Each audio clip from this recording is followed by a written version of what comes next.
nervous. I wouldn't be too nervous. Yeah, I'm not. I'm not too bad. I got some questions that I just generally ask, but we can bring up just about anything related to business. Cool.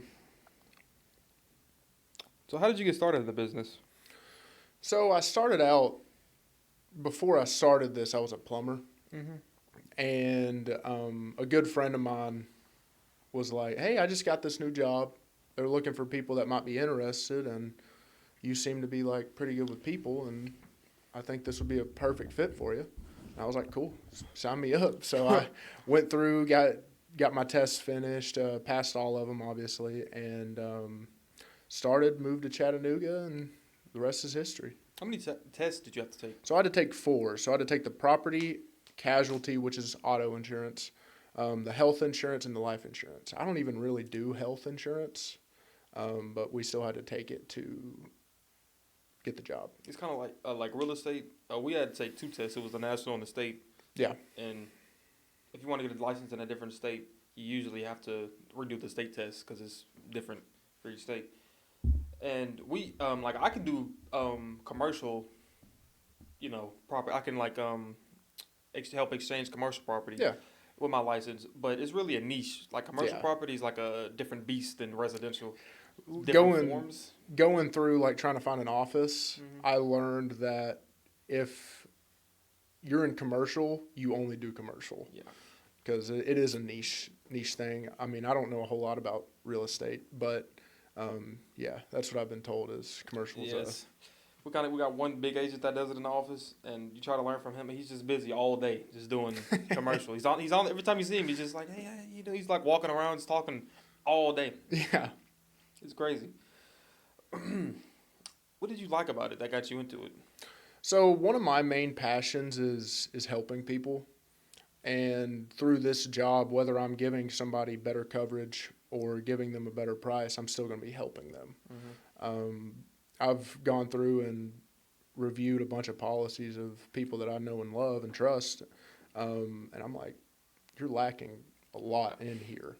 Like in this specific area, we need to up that coverage, and most of the time, just sitting down and reviewing somebody's policy will, gain rapport with the client, Mm-hmm. and you're truly helping them out.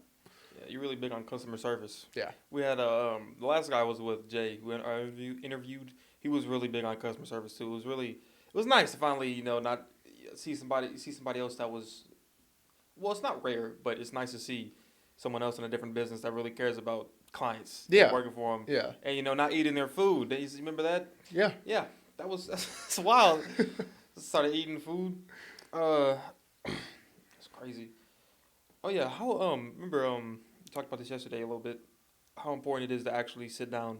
Like whenever somebody says they want you to write them a quote. Yeah. What should you do whenever you want to get a good quote? So what I do is I have an appointment with every single client, and I really go through and I show them what they have in place, and then I will either say, hey, this is actually pretty well written, and I'll kind of go through and be like, hey, this is what I would change, just to really make sure that they're properly covered. All right. Yeah, it's not a one shoe fits all. Exactly. At all. Yeah, because every client's different. So I personally think that every policy should be different. Yeah, that is exactly how it should be then, if that's how it is. Yeah. What was your biggest problem starting out or having? So my biggest issue starting out was I moved cities, didn't know anybody there in a brand new field that I've never worked before because, blue collar guys don't work white collar jobs. So my biggest thing was getting people in the door, starting out, just because I didn't know anybody. I didn't have anybody to refer me business, or I had to build and start from the ground up and really develop relationships with people, for them to trust me and trust me with their clients and trust me enough to quote them. Yeah, how do you promote yourself? So I'm basically, most of my promoting is with networking. Mm-hmm. I'm at 3 to 4 networking events a week. I try and hover around 6 to 7 1-to-1s a week, and playing golf with realtors, playing golf with mortgage lenders. So 99% of my promoting is networking. Yeah, just talking to people. Word of mouth. It's like us. Well, ours is networking too, but we also post. I never see like an insurance guy post on social media. Yeah. But I'll see a realtor. I'm sure it exists, insurance humor, but I'll see a lot more realtors do it. I guess because I'm in the business, and so it's a lot more in your face. All right. I had a question. I can't remember it now, but I forget what it was. Man. Anyway, I always forget something. Are you good? No worries. Would you like to describe just insurance in general? What do you mean? Like, a lot of the things that people wouldn't expect would be the way things are. Yeah. Like, I'm sure people wouldn't expect the coverage to be people don't, well, they might expect it, but they wouldn't think normally that it would be different for each person because of their different conditions. So the number one that just completely goes to my mind is liability coverage. So say if you were to cause an accident, right? The liability coverage is what covers that. And a lot of people don't know, don't know what their liability limits should be. And the liability limit should be, close to what your actual net worth is. So I'll, again, in every single one of my appointments, we go over that and we try and find what their liability limit should be. I explain all this to them.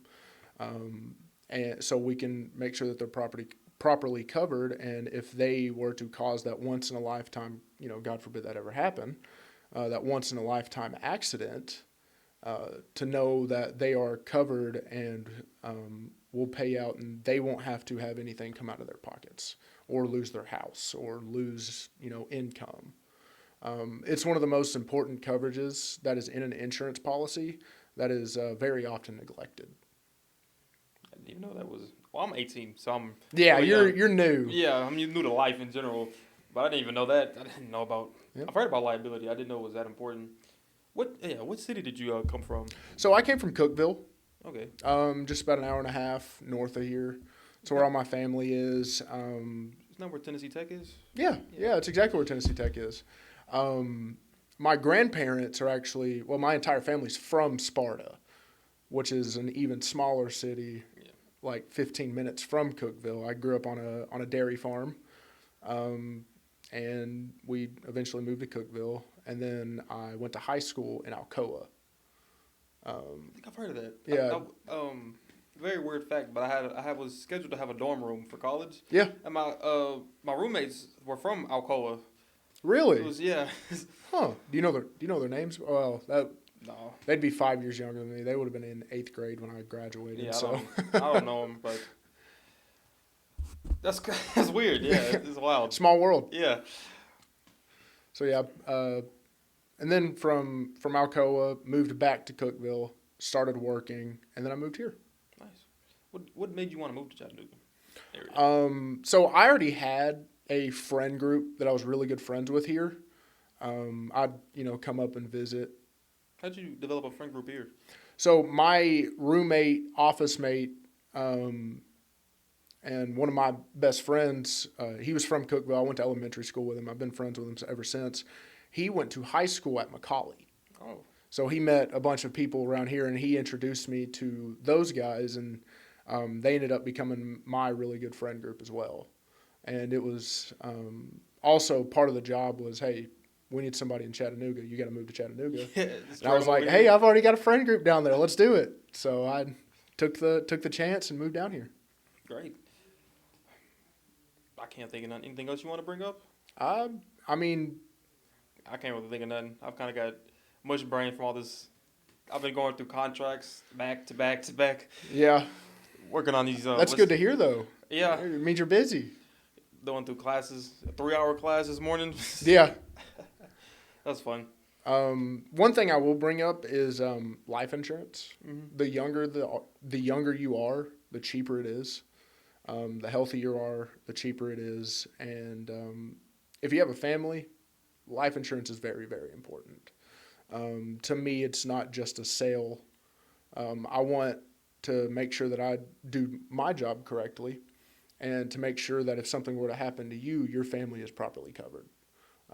So they can go back to work when they want to, not just because they need to. So that's another really neglected thing in the business is life insurance. What do you think people should know about auto insurance then? Auto insurance? So the main thing is the liability stuff. That's where the main liability thing is, because I mean there's liability on your autos and there's liability on your homeowners. What I see is where people are causing accidents is in the auto, driving around. It's where the most risk is, and that the liability is very important, and the full coverage. What I normally tell people is if your car's worth less than $8,000 to $10,000, and you can properly afford to replace it, it's a lot cheaper to just go liability only. But if it's worth more than that, or you just really can't afford to be able to replace the car, do full coverage, the comp and collision. Comprehensive is like if you were to hit a deer or a rock gets flung up and hit your car, causes damage. And then collision is just, getting in a wreck. Yeah. Any other little hidden facts about autos? Auto insurance is kind of self-explanatory. There's not much hidden in, auto insurance other than, the liability stuff. Another thing with homeowners insurance, you have to make sure you keep it up to date, because real estate has skyrocketed in the past 2 years. So you gotta stay with your agent and stay in communication with him to make sure that your homeowner's insurance is properly going to cover your house. And that's something that I do is at the end of every year, I hold a one-to-one meeting with all of my clients to make sure everything is still up to date or nothing got swept under the rug. Like, hey, I don't live at this rental dwelling anymore and I'm still paying for it because I forgot to tell you to cancel it. That's when we'll cancel it. I think that's important. That's just goes along with, client relations. You got to stay in touch with your clients to make sure that you're doing your job correctly. Yeah. That's it, I guess. Awesome. After the fourth try, what's some good contact information for you? So my number's 931-260-0532. My email is Malachi.jared at countryfinancial.com. You can just shoot me an email if you have any questions or need anything. Oh yeah. Before we leave, actually, what were some of the things about your company? You were naming off facts yesterday that were shocking about Country Financial. Yeah. Is that what they're called? Yeah. So Country Financial is a fantastic company. 100 years old. We're in 19 states, and for 80 consecutive years, we've ranked A+ on the AM Best scale, which is just a insurance report card. So it's a fantastic company to work with, and I love working for them. There was something else. They were ranked number 1 in something. Oh, ranked number 1 in life insurance in the country. Yeah, yeah. Yeah. All right. Well, that is it. Awesome. All right. It was good talking.